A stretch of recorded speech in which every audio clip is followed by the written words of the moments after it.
Hello, everybody, and welcome to the Heroes Mindset Podcast. Today, I have on with me Nicole Spindler, the author of Beyond Life's Moments. It's great to have you on. Yeah, thank you so much, Nick, for having me on your show. So first, I would love for you to explain to everybody, what is Beyond Life's Moments? What are you all about? And tell us about you. Absolutely. So a little bit about me. I reside in Pittsburgh, Pennsylvania, and currently by day I work in human resources. But through my own time, throughout my weekend, I love writing and telling stories, and really kind of allowing my story and others to kind of transcend time and trials of our lives. And I think, through 2020, I had the greatest pleasure of writing Beyond Life's Moments, which is kind of a nonfiction memoir style book that really is all about how we can spark our own personal transformation through some of the challenging chapters of our life. And it really is, I think, the best way to describe it. I really do try and take the readers on this journey of kind of bringing to light kind of these dark times, anywhere from, battling cancer to dealing with depression, isolation, and loneliness, and really kind of seeing how we can discover our passions and our purpose, throughout and beyond these challenging times. So, and I think also as well, a little bit about me, I graduated from John Carroll in 2019, and through my story, I really kind of share how, my education at John Carroll and also living here in Pittsburgh really hasn't kind of allowed me to tell my story as well. Yeah, so kind of, to get us started, maybe take us through your story, maybe like maybe not a book version, but a summary version of, what are you all about, and, what have you gone through and how has that shaped who you are? Yeah, absolutely. So I would say for the first 15 years of my life, I kind of, thought my life was perfect. Everything was normal. It didn't seem like trouble, hit my family. But then on January 13th, actually, 2012, my life took a very dark turn. On my dad's birthday, actually, I found out that he was diagnosed with a rare cancer, which is called O-factor neuroblastoma. And this cancer is, even to this day, almost a decade later, there's still not much research on it. It is so rare that there is only one doctor in the entire world that actually has studied this cancer and can perform a surgery on it. And of all places, they happen to be at UPMC, which is the hospital located in Pittsburgh, Pennsylvania. Wow. So very coincidence, And there's a whole story too about how almost 6 months before we found out about my dad's cancer, we were actually going to move across the country to Oregon for my dad's work. But yeah, my dad was diagnosed, and at the time he was going to become like the guinea pig of this cancer. He is believed to still be the longest survivor of this cancer. He's doing well. He's doing awesome. But we still, because of the uncertainty and the unprecedented kind of path that my family was going on, we had no idea, one moment, he might be doing fine. The next minute, he might have long-term effects that will impede not only him, but also myself and the rest of my family. So basically in 2012, I got a wake-up call. And I think, at age 15, I didn't know what to do other than I knew I had to be there for my dad. I knew I had to see this through to the very end and kind of keep up this positive mindset and see that this could be the very thing that can, strengthen our family, that can transform my life, lead me to my purpose and passion. I just kind of had this intuition, I guess, at such a young age. And I think that really was the key that I think allowed me to not only persevere through that whole year, but even allowed me to get through other setbacks that I had, including actually my mother being diagnosed with cancer about 2 years ago. Wow. And I had about two other family members who passed away from cancer as well when I was kind of more late high school or to college. And then I also was battling my senior year of college with PTSD, anxiety, and depression.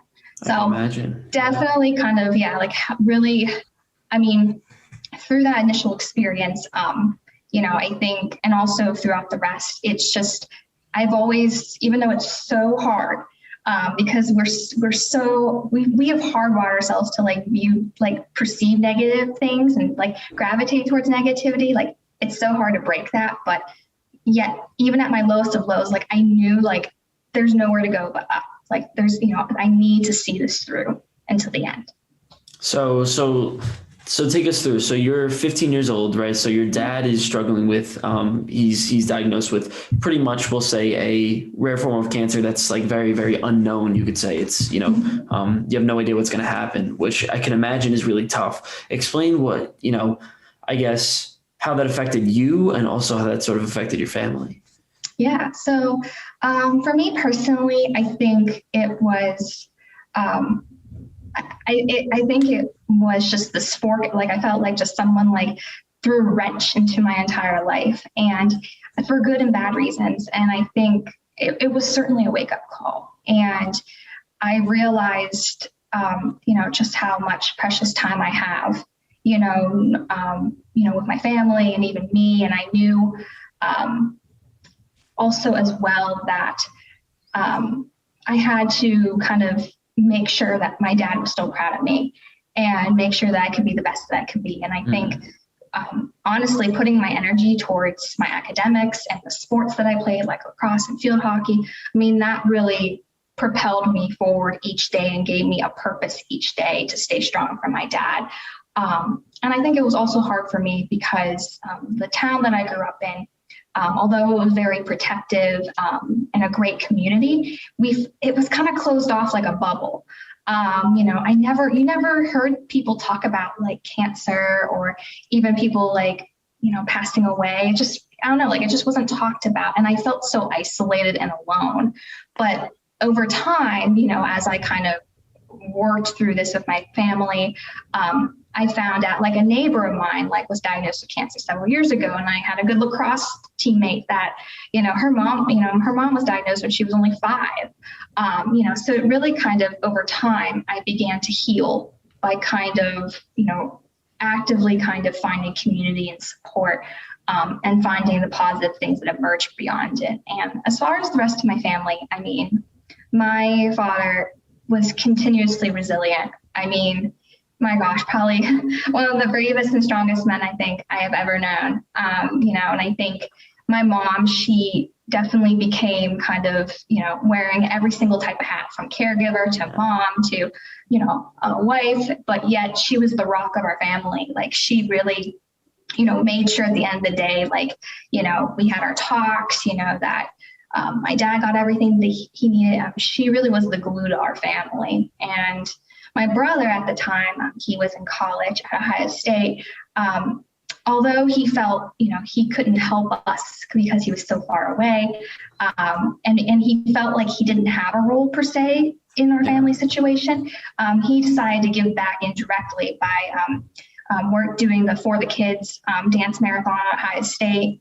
He kind of took all his energy and kind of did a lot of cancer, things that help raise money for cancer, even doing his own research, and really kind of supporting future families, who have been diagnosed. So in our own ways, we've kind of had similar yet different battles, but all of us together collectively, we couldn't have done it and gone through without each other. That's something that's super interesting, so you said that when you grew up in sort of like a sheltered environment, right? And up until 15, that's a little crazy. I mean, when I hear that, that idea is literally like what you just described is like the entire plot of Sleeping Beauty. Like you just described the whole thing. Like Sleeping Beauty she's her parents are really overprotective, so they shelter her. She kind of stays in the woods away from society. And that's the problem is she ends up incredibly naive, right? Because if you're sheltered, then you have no idea how to confront reality because you've never seen reality before. And I got to ask, so how did that sort of play into, the fact that it all sort of came up as a shock? It's sort of,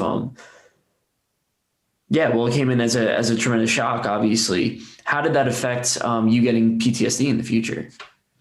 Yeah, I think honestly, I think one big factor was whenever my dad was diagnosed, he kind of like sat down individually, both with me and my brother. And he just kind of told us both that the best thing that we can do for him right now is just to work hard at school and our sports and just stay happy and positive. Like that's what he told us to do. And like, Okay. And that was what my brother thought his role was. I felt like I had a lot more to do just because I was there. I lived and breathed the 16-hour surgery that he had. I basically was consumed by it every living minute. And I guess for me, like when, you have no idea, when I had no idea, like if my dad had a day left, an hour left, or so many years left. So I think like, I really knew that I had to stick that promise. And I pushed myself to be an overachiever in academics, in sports, in everything that I could. And although that got me through the day to day, and I carried with that through me through college, it kind of, to be honest, it kind of like slapped me in the wrist like later on, because I became very burnt out my senior year of college. And, as I was trying to figure out what I wanted to do post-grad, as all my leadership positions were ending, only had like 3 or 4 classes to take, I kind of felt like I was in this position of like, I don't have academics anymore.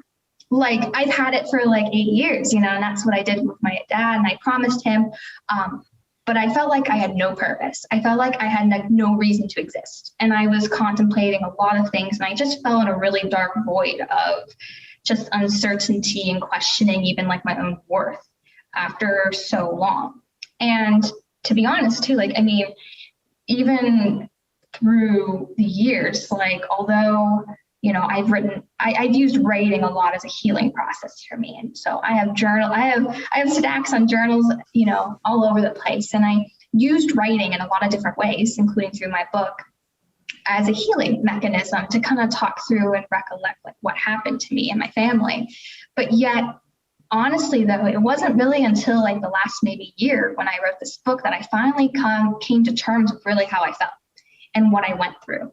And I think a lot of those feelings and thoughts that I held on to like as a burden, I didn't let go of them. Like I was still dealing with them my senior year of high school, like 7 or 8 years later. And I think collectively as a whole, I think that's really how I thought I was heading uphill, and I did, but then I kind of went back down really quickly.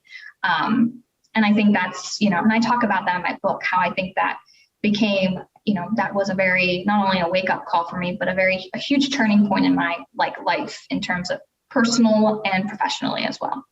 So how did you so you said you were an overachiever, right? So what was it exactly that slapped you on the wrist in that? Because usually think of an overachiever as someone who's good, right? Like going and striving for the best you could be. How could that sort of backfire? Yeah, I think like how I really noticed it was, in school, I was the one that, I raised my hand every single time there was a question being asked. I was the one that, had the rubric, and I would try and go above and beyond what was expected. I was beyond achieve expectations, and I would not accept anything lower than an A. I was kind of that perfect. And I think, and I think the other thing too, like having something to achieve, like a goal like that, like, oh, I need to get an A, or I need to complete this project. Like, I think that's kind of what motivates me. And then kind of not, my senior year, not having, types of classes that really had that. It was more like, okay, you just work on like your senior capstone, I think that was, kind of a point where like I was starting to relax a little bit, but then it was like, I think what also latch on to, you had nothing to really ground you. Exactly. And I think it was, it kept me going. It was kind of like the fuel to my fire. And then all of a sudden I ran out of it, and I kind of felt stuck. And I felt like, although I did not have plans to like go and extend my education at the time, it was, I still even questioned. I was like, should I literally continue going to school just so I can have something to do? Or like, do I need to maybe stop and like actually like pursue the dream job that I want? Yeah. And I think it's just kind of like I hit such a wall that it's kind of like everything that I worked for, got me through the moments.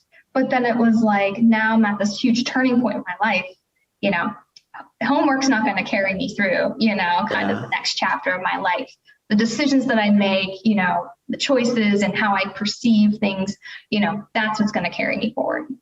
Well, that's such an interesting thing that you just brought up. You're like, should I go back? Should I go to college? Should I get a master's? Should I get a PhD? Should I just keep going to school just so that I could keep this sense of meaning that I have in my life? And there was this one stat that described perfectly what you were just describing. It was they did a study at Berkeley of people who graduated with their PhD, and they followed them after they graduated and said, how are you feeling after they graduated? 47% of them went through some bout of depression. 47%, because it's like, imagine you spend your whole life being the overachiever, being the person who chases, grades and A's and the little short-term goals that school gives you. And then imagine it just going all the way at once. It's a scary experience. Yes. And I think too, it's definitely, I think as well, it was just, it was like a part of me was like completely ripped out and just like, and I think, I had that void for a while. And although I did graduate and I did, kind of feel a little bit better about it, I think what was really nice was writing this book, I think really filled that gap for me. Because I could, in a way, even though I did, we didn't have a teacher that, said, okay, you have to do this every single night, or, like this is due or no tests. I still had something like goal wise and motivation wise to keep me busy and do something also meaningful as well. So I think since I've graduated, I think writing has, on my own for fun and just even through this book, I think it's definitely kind of healed that spot that kind of was fractured for a while. Interesting. So your book is all about, it's writing about yourself, it's sort of digging into your own journey and learning more about, I'm assuming throughout this whole entire process, you learn more about yourself. So I guess what were the things that you've learned along the way? Yeah, well, I think to tell you the truth, I think one of the biggest things that I learned, I would say even right before I wrote this book, but even as I wrote this book, I learned that I am just a huge believer and proponent of just knowing, even at the end of each day, I grew somehow. And it doesn't have to be, this amazing, like, oh, I discovered something like incredible, or, I completed, I ran a marathon. Like, it's not like growth like that. I think it's more just like, each day I became a bit better or a bit wiser or even a bit stronger in kind of, being able to love the journey that I'm on. Also being able to really appreciate and put out my passions, to the world. And I think also to recognize that there's so much more ahead of me. I think that, with the growth part, like, I think I really, through this book, also recognized about myself that this was probably the first time I actually got to be my authentic self. And it's weird. Like, I always felt like over the years through high school and college, I was my true self. But then it's like, when I put my heart and soul into this book and I read it and I see kind of, it's weird. It gives me goosebumps reading my own book, because it's like, I kind of feel like I need to write this letter to like my younger self and be like, oh boy, like, just wait till you see like the journey that you've been on. Like, it's marvelous. It's ups and downs, like twists and turns, but like, just hang in there, because like, it's worthwhile. I kind of wish I can like tell my younger self to like, keep the mindset that I had, stick with the promises, and just hang on to the ride, because like, it's worth it. Well, that's the thing that I noticed in my own life. Like as I sort of went through, I realized that I wasn't really paying that much attention to it. Like I wasn't really seeing how everything fits in and how how one thing that I could do, I could learn from it and you know, and make myself better. You know, like if I in a school example, like if I failed this test, then you know what, I can I could study better and do all these things to get an A, like, you know, the sort of like these ideas. And I never really put those pieces together. And then I realized as I started journaling probably about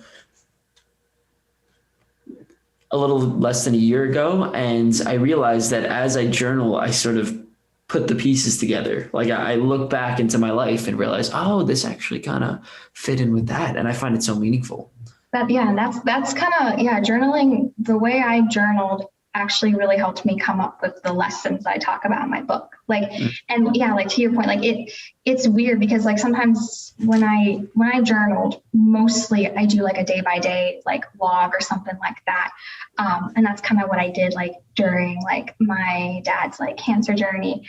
But that's kind of when like I pieced it all together, pieced my journey over the years. Like I found like through my story and even interviewing like about 20 or 30 other individuals in my book, there were these like emerging lessons and, you know, that were reoccurring that, you know, I saw how not only helped me with, you know, my dad's cancer, but helped me get through a tough situation at work or, you know, helped me get through a lacrosse game or something like that. And I think like, it took a lot of time to piece it together, but I think that's the one amazing thing about life challenges, life moments is like what you learn from experience is so critical.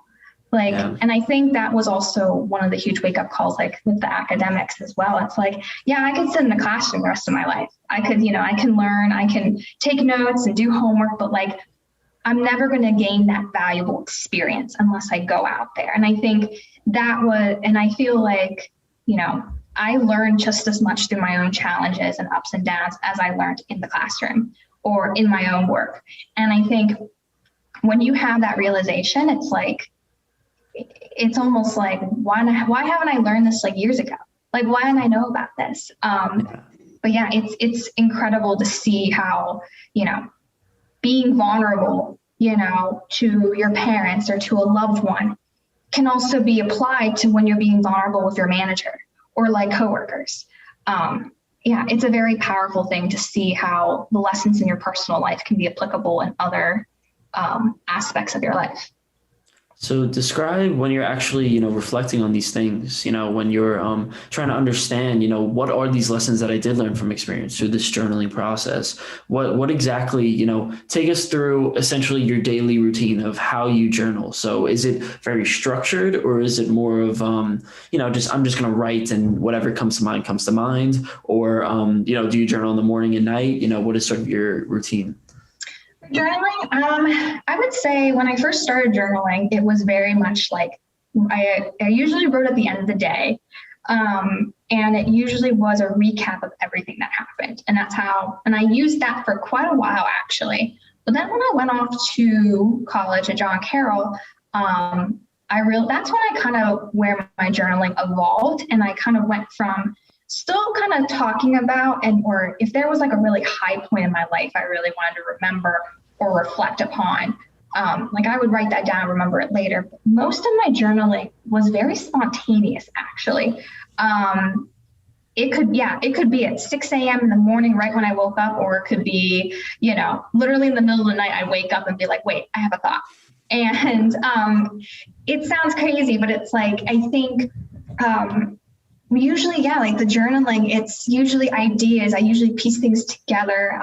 It serves a reflecting point, or there's even been times where like, you know, when I would go to school and there would be mass, or when I would attend like one of my sorority meetings, like someone would say something so impactful.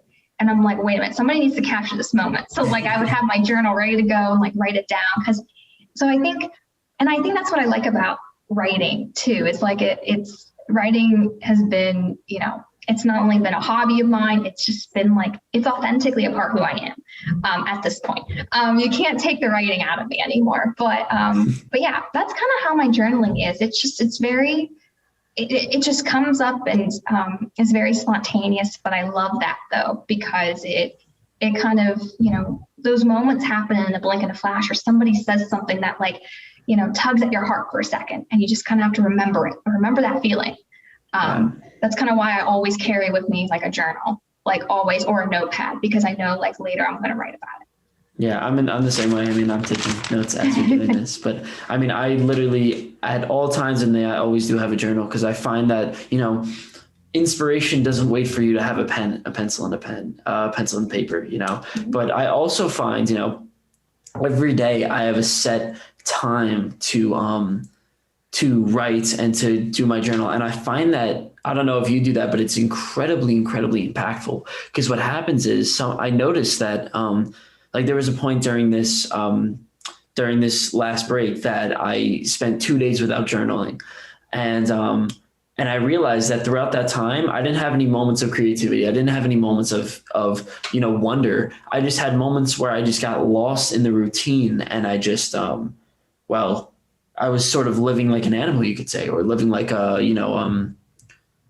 like unconscious of my entire life. I was just sort of going through the motions. And I find that when I journal every single day, it forces me to sit down and like literally think about, okay, you know what? I guess I should think about what's going on in my day instead of just going through the motions. Absolutely. Yeah. I think too, like when you journal, because this is one thing that I, kind of that good 6 to 8 month period when I was really struggling with my anxiety, like, and PTSD, like I had like my agenda, and I had to like physically fit it in some days, but like I kind of took 10-15 minutes like every day. It was mostly in the evening, like after meetings or after homework. And like, I just kind of had that moment to myself, and it was a moment for me to really reflect on.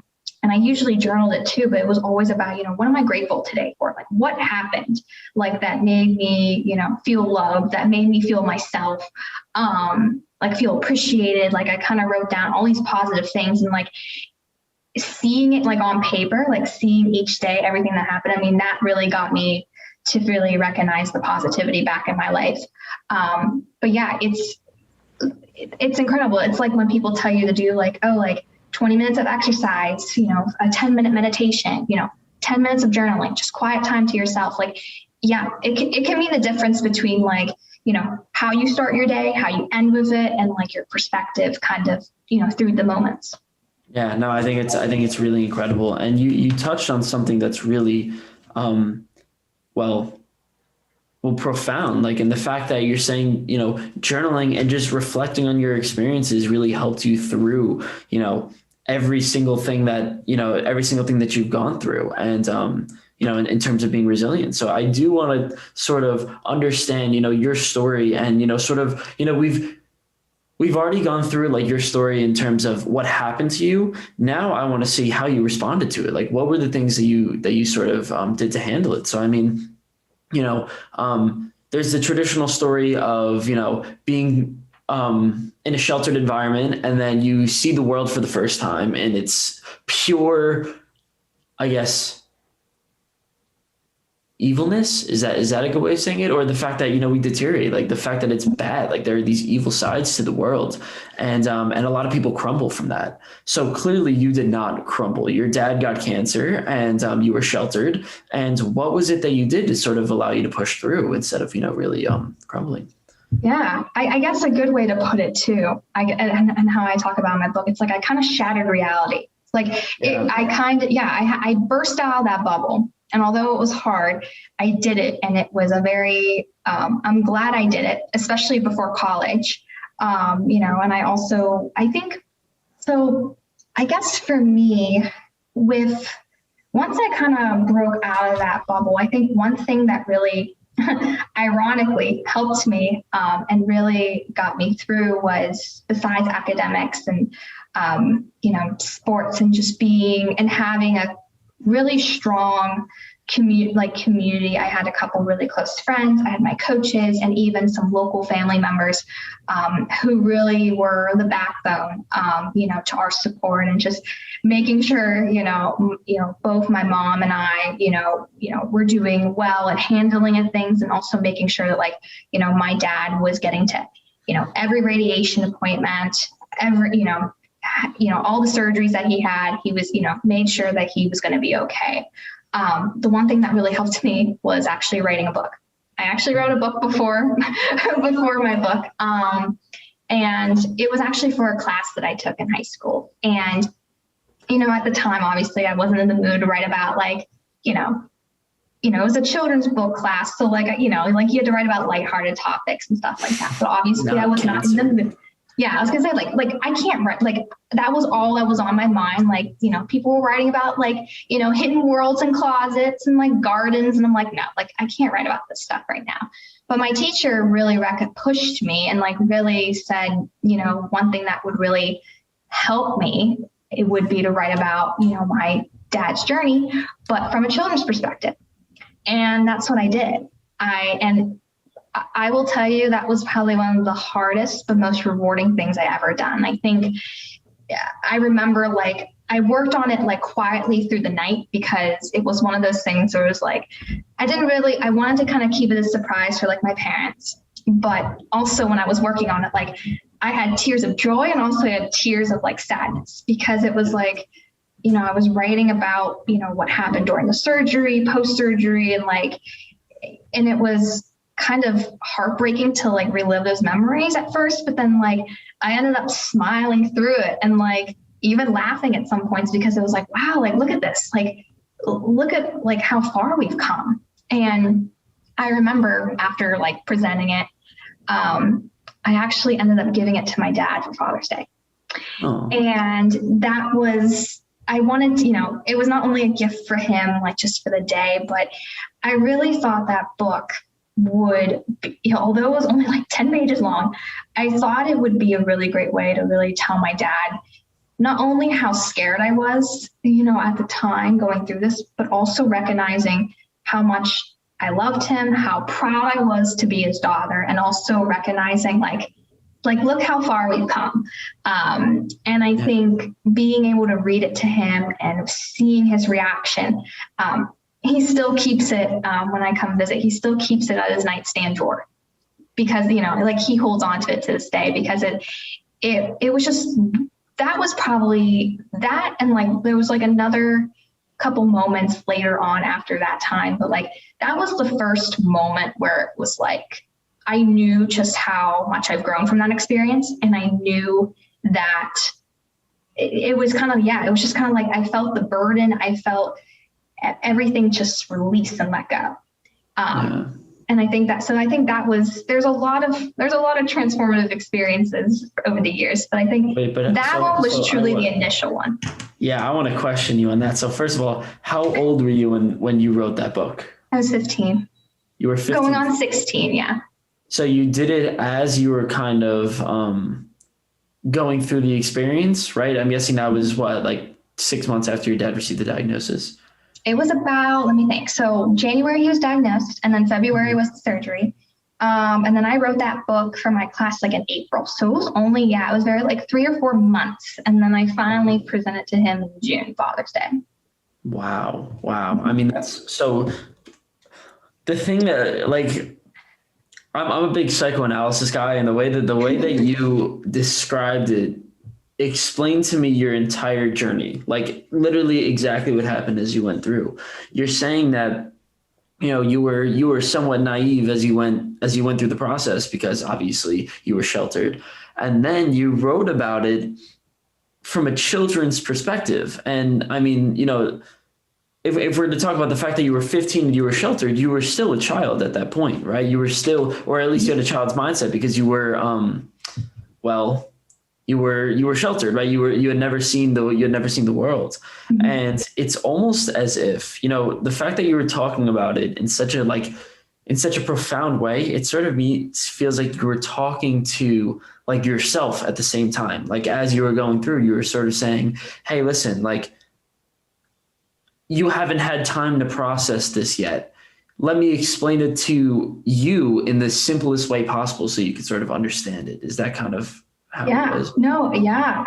And that's also, and and it's funny because it's like, that's even kind of how I kind of perceive, like, even Beyond Life's Moments is, there's a lot of reasons why I wrote that children's book. Obviously it was for a grade and other reasons. And there's a lot of reasons why I wrote Beyond Life's Moments. But I think one of the similar underlying reasons was I really wanted to write a book that if I could go back in time, I'm a huge Harry Potter fan. So like if I could rewind the time turner and go back, and give a book to my younger self on that day when I found out about my dad's cancer, like it would be that children's book. It would be Beyond Life's Moments. I think, and I think the way I wrote it and the way I kind of took myself and the types of reflection points that I have throughout my book, I think like I wanted this book to serve as a kind of both of them as this living proof of like, nobody, whether it was my dad or myself, like, no one told us like, no, you can't, you're not going to get through this. Like no one kind of put the hold, but there was so much uncertainty. Like, there were some teachers that didn't know how to support me other than just like, I'll be here, or like, a lot of my friends like never experienced like stuff like this. So they, they're just like, I wish I can help more. Even doctors said, well, like, we're just going to go through this blindly. Like, let's just go for it, and I think like nobody said no. And that was the big thing. Like nobody said I couldn't do this, or I couldn't, there was no way forward. And I think, being able to be that living proof and say like, this is possible. Like there's so much good positivity that can come out of dark times, uncertainty, trauma. I think I think that's just been one of the greatest things about this book. It's just being able to see that it's good living proof for myself as a reminder, and also to help others as well.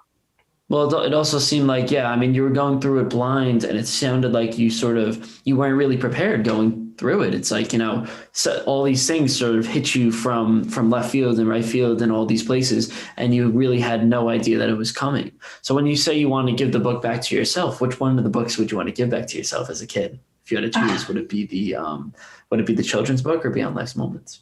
I think it would be Beyond Life's Moments. And I think the reason, I think probably why is, although the children's book, I think was truly, a lot of the stories obviously transcended to Beyond Life's Moments.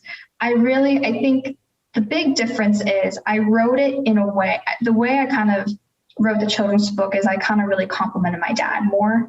And really kind of put my dad a little bit higher on the pedestal, and just kind of, I was in the background. I acknowledged kind of how my mom did, my brother did, myself, but like my dad was the main focal point. I think in Beyond Life's Moments, after kind of what I went through, even 7 years later after that, I really I feel like Beyond Life's Moments is, I think what I'm most proud of, because of just, seeing that I'm still a work in progress. My journey is certainly not done. It's only just begun.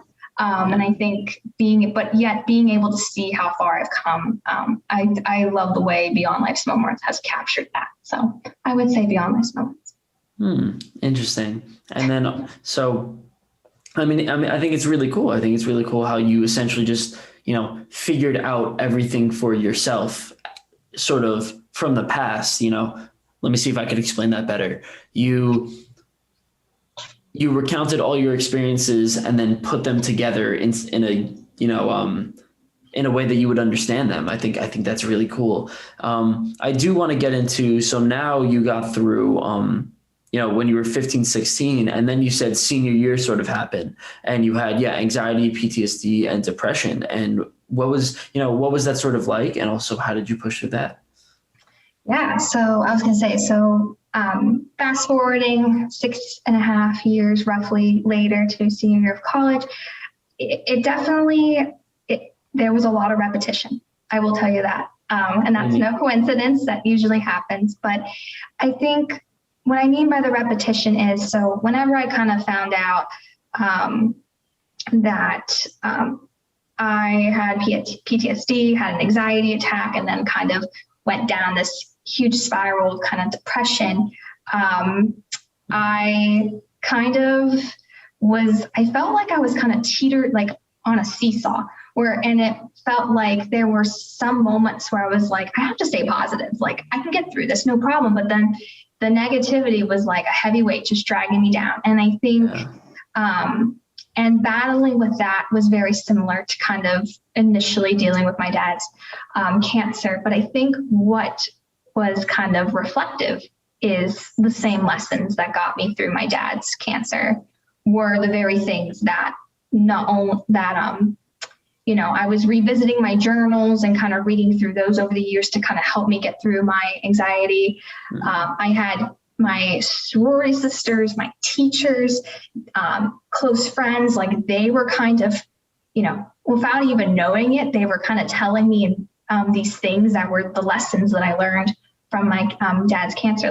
Some of the lessons that I talk about in my book is like vulnerability. I talk about gratitude, compassion, authenticity, like just to name a few. But I really kind of recognized that, again, it's weird because it's like, although my dad's cancer was like completely unplanned and my PTSD anxiety was kind of like an indirect, probably like consequence, of that, it was just interesting how,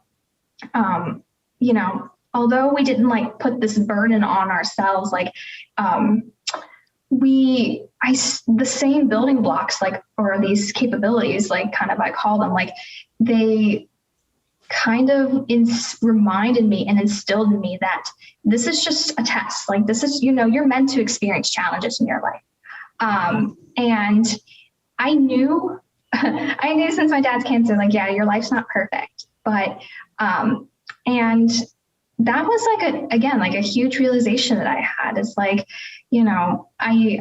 I look forward to now, after dealing with that my senior year, I look forward to more challenges. I'm ready. I know I'm not scared of them. I'm not, going to be in that fight, flight, or freeze mode anymore. I think what both of those experiences really taught me, and it's kind of how I got through both of them, is recognizing that this could be just preparing me for the next thing. Or this could have been a wake-up call. And, I have no idea why. You could ask the question why so many times.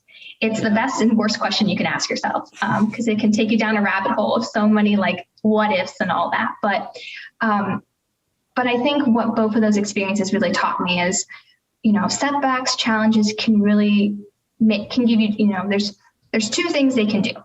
They can either stop you in your tracks, or they can force you to get creative and learn and grow from your experiences and discover what awaits you. That's really the two things challenges can do. And I've seen it. I've gone down both paths, but somehow ultimately I end up still steering myself back to the growth part. So yeah, I would say that's kind of when I talk about how both of them work different yet very similar. I think it's just kind of how the same, being able to grow from it and viewing it as this learning opportunity, and as transformative in my life in later on. That's kind of how they're both very similar. Wow. No, that's really interesting. So that was very, very good. But yes, take us through. So exactly what was it like, and what were the exact lessons that you sort of that you learned from this experience in college? So real specifically, when I was diagnosed, or kind of the time I was diagnosed, obviously was when kind of, I talked about earlier, my leadership positions, academics were winding down. And really the big things that I was experiencing was I was feeling so much worthlessness. I just felt so useless at this point. Yeah. I felt isolated. I actually really unintentionally distanced myself from my friends, from events. And I think the other thing too was I also felt very not engaged in anything. I even remember, it was kind of it was like right after, because I got diagnosed in October. And then kind of, we had our winter break and I came back and I was still pretty bad, like January and February. And I remember like the first week of classes, like I didn't raise my hand at all. I was silent the entire time. Like, I just was like, so like, and I remember like one of my teachers like coming up to me and being like, "Are you really okay? Like this is not you." And like there was like so many people that came up to me and was like, recognized that something was wrong with me or I wasn't myself. And I think my spring semester, my last semester was interesting because first of all, I did my last semester kind of partially remote from school, where I would go for a week and then I would come home. I would come home to Pittsburgh because I had a therapist I was talking to. I was doing like brain feedback actually. I was doing kind of like, I refused to do any medications just for personal preference. I didn't want to get on anything. So what I did is I did a lot more like homeopathic ways to cope. I did a lot of, I went to a chiropractor, got adjusted, neurofeedback, and even just had like conversations with a therapist and counselor. And that's what I did like my off weeks in school. And I did that for like 4 months.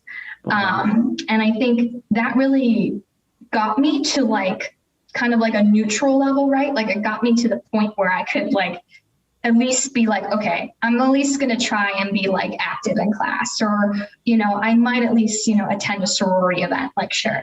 But I think what really got me over the edge, because, especially because I was dealing with insomnia, I wasn't sleeping, I wasn't, my appetite wasn't the same. Like it was I can imagine. Yeah. I was all over the place. But I think what really, got me to a really good place was actually kind of when it was actually my last week at John Carroll. I was kind of like wrapping up my capstone project and kind of packing things up. And I kind of, was packing, I just kind of had this realization again. I've had, everybody kind of gets these like, these manifestations, these moments where it's like, wait a minute, like that's it. I just kind of had this like reflective moment, and I recognized that, the texts that my friends sent me or the phone calls I had or conversations, with my teachers, they really believed in me, and, they knew my story. They knew how far I've come, and I think they were reminding me, when they had chats with me or running into me in between classes, and I was kind of telling them that like, I'm still in this funk, or like, I'm still in this really dark place right now. All of them kept reminding me of my comeback story, and, kept reminding me that, there's, they were so excited to see what the rest of my life had for me. They were more excited about my life than I was about my own.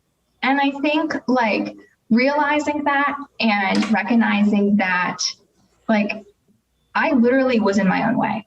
I really was. And I think I was in my own way, not just even getting through the next day, but like growing and seeing like put my passions into action and seeing my purpose. And I think that was,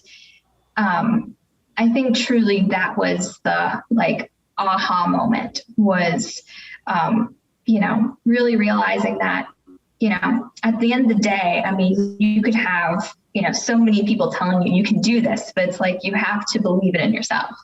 And you have to feel like you can do it.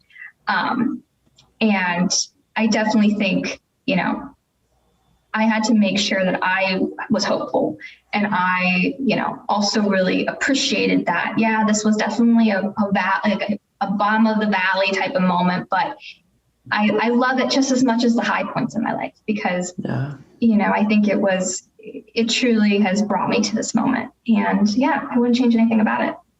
I think you touched on such an important idea, right there when you say, you have to believe in it. And when you say you have to believe that you're going to be better, it's not like not like an understanding type of thing. It's not like I consciously realize it. It's like it's an emotion, right? You're like, I actually feel like things will get better. I actually, I know in my heart that things will get better. It's not more of a I understand or I know that it will get better because, well, I deal with people who are trying to get rid of, my book is all about bad habits, right? So it's all about, let's say quitting smoking, for example, or eating less.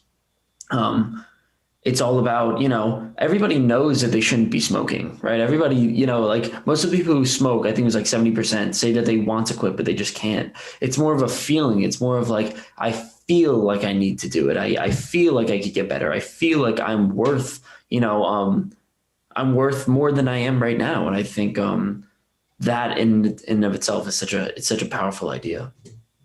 Absolutely. Yeah. And it really, yeah, it was, I don't even know how to describe it. It's one of those feelings that's like, I feel like, it's probably going to happen again at some point, but it kind of was just like my soul was on fire in a good feeling though. Like it was just like burning inside and I had this renewed energy and I felt kind of even it was just like all this self-love and like just kind of washed over me and it was a feeling of, I did feel a little ashamed because it was like, I can't believe I treated myself so badly or doubted myself, but it was also just a renewed feeling in the sense that I kind of could see ahead of me. Like I could see, and I had that in confidence that I never had in a really long time. That was like, I know what I want to do. Like, or, I definitely had that feeling like, although I don't have a job right now, I know like where I'm headed, or I know this is in the future. Like, I know this is my beyond. I just have to get there. And I think like, recognizing that you could be in the way of your own growth and you can be your own roadblock in a sense on your journey. And recognizing that I think that's going to be, help a lot of people. And I think I really do hope like, as people read my book and, journal throughout or reflect upon it, I really hope they make sure and ask themselves, like, am I really in my own way? Like, is there a physical roadblock? Is there someone blocking it? Or is it really me in my own way of my own growth? I find almost all the time that it's whenever I'm struggling with something, it's me in my own way. That's almost all it is. But anyways, that was a great transition. I think we've hit sort of the end, and I think you must tell everybody as a little final pitch, why should everybody buy your book, Beyond Life's Moments? I think people will really benefit by reading Beyond Life's Moments because I really do take the readers on this journey of kind of self-discovery, self-growth, and really trying to bring your challenging chapters to light and kind of reach that end of the tunnel and really discover what is in your beyond. And I really do think not even just my story, but the 20 other individuals who are in my book. I get so many happy tears just reading their stories. It's incredibly moving.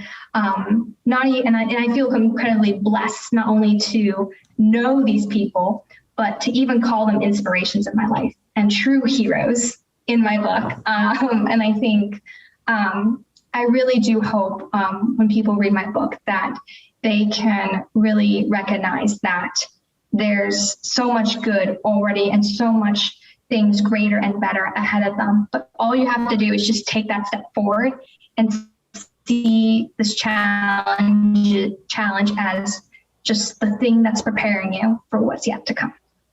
I love that. So for everybody who wants to buy Nicole Spindler's book, the link will be below in the description. And also, do not forget, I also have a book, Break Your Bad Habits in 150 Pages, A Hero's Journey. So if you are struggling with any bad habits, of course, my book is here for you. That will also be in the description. And Nicole Spindler, thank you for coming on. Of course. I'm glad we could talk.